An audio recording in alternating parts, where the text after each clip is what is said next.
अंकित जी पलवल से। श्री हरिवंश।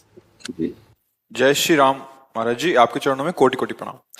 प्रभु जी, मेरा प्रश्न ये है कि क्या हम अपने दिमाग को इतना तेज कर सकते हैं कि कोई भी चीज को एक बार सुने फिर उसे कभी ना भूलें? ब्रह्मचर्य, ये ब्रह्मचर्य से हो सकता है, और तो इतनी सामर्थ्य नहीं है।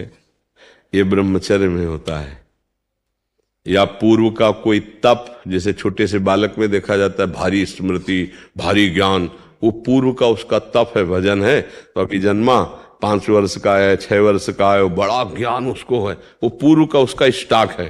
पर इस जन्म में हम स्मृति को अगर, तो वो ब्रह्मचर्य ही है। अगर हम ब्रह्मचर्य का नाश करेंगे तो स्मृति नहीं रहेगी। एक सीधा उत्तर है, आपका खान पान ठीक हो, आपका ब्रह्मचर्य ठीक हो, सात्विक भाव हो, तो स्मृति जागृत हो जाएगी। लेकिन गुरुदेव महाराज, मैं तो मतलब शादीशुदा हूँ गुरुदेव मेरी। तो ब्रह्मचर्य धर्म पूर्वक गृहस्थी में भी तो रहा जाता है। शादीशुदा का मतलब बेविचारी थोड़ी होता है।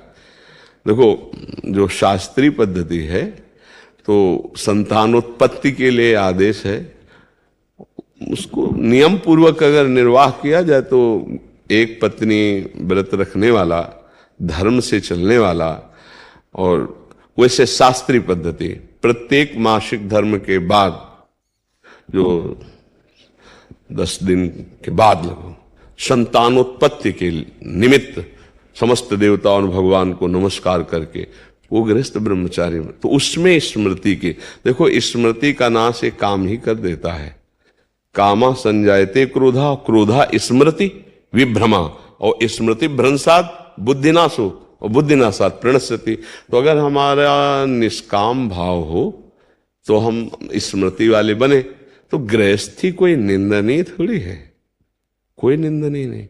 देखो, हम जब शास्त्रों में पढ़ते हैं तो गृहस्थ जनों ने, जिनके बड़े बड़े धर्मात्मा संतानें हुई, उनकी बात, काफी दिनों तक ब्रह्मचर्य रह करके संयम से फिर गर्भाधान हुआ और फिर ब्रह्मचर्य से रहे, तो उनकी संतानें बड़ी प्रज्ञावान, बड़ी विवेकवान धर्म।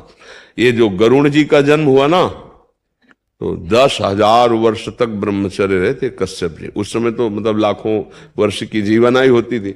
10,000 वर्ष तक ब्रह्मचर्य रह करके, और जब विनता जी के गर्भ में, तो फिर उनसे भगवान गरुण जी का प्रादुर्भाव, महाबली गरुण जी, और एक छोटे बड़े पुत्र अरुण जी, वो सूर्य भगवान के सारथी बने। कई हमने ऐसे ब्रह्मचर्य रहकर नाम जप करते हुए धर्म से चले, और फिर संतान, तो उससे फिर अब पशुवत आचरण तो कहीं आदेश नहीं किया गया है। गृहस्थी में भी अगर जैसे मानो 20-22 वर्ष तक ब्रह्मचारी रहा, फिर गृहस्थी में गया तो परिपक्व फसल है। जैसे गेहूं गलेथ में हो, काट ले तो एक दाना नहीं मिलेगा, और परिपक्व फसल हो जाए तो कुंतलों अनाज सालों खाते रहो, ऐसा अनाज पैदा हो जाए।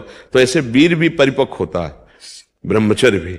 जैसे 20 से 25 वर्ष तक बिल्कुल ब्रह्मचर्य रहे बाल्यावस्था से, फिर गृहस्थ में जाए तो परिपक्व फसल है, संतान उत्पत्ति, फिर संयम से जीवन, तो वो महात्मा ही है, वो ब्रह्मचारी भी है। एक पत्नी व्रत धर्म पूर्वक चलने वाला, वो बेविचारी नहीं कहा जाता। वो गृहस्थ कोई निंदनीय नहीं, वो बंदनीय है।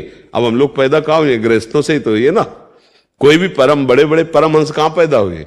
धन्य है वो माता पिता, वो भी तो गृहस्थी में थे, जिनके बड़े बड़े महापुरुष प्रकट हुए। तो क्या गृहस्थी कोई निंदनीय बात थोड़ी है? अगर बच्चा संयम से चले तो। अब संयम को नष्ट कर दे तो फिर चाहे गृहस्थी में ना जाए तो भी नष्ट हो जाएगा।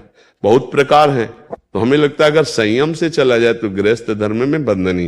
पर स्मृति जो है वो ब्रह्मचर्य से, मतलब वीर शक्ति ही स्मरण को बहुत जोर की पवित्र रखती है, बहुत स्मृति जागृत हो जाती है। पर ब्रह्मचर्य पर महत्व दे। अब ऐसा थोड़ी कि कोई मनमानी आचरण करे। क्यों बच्चा?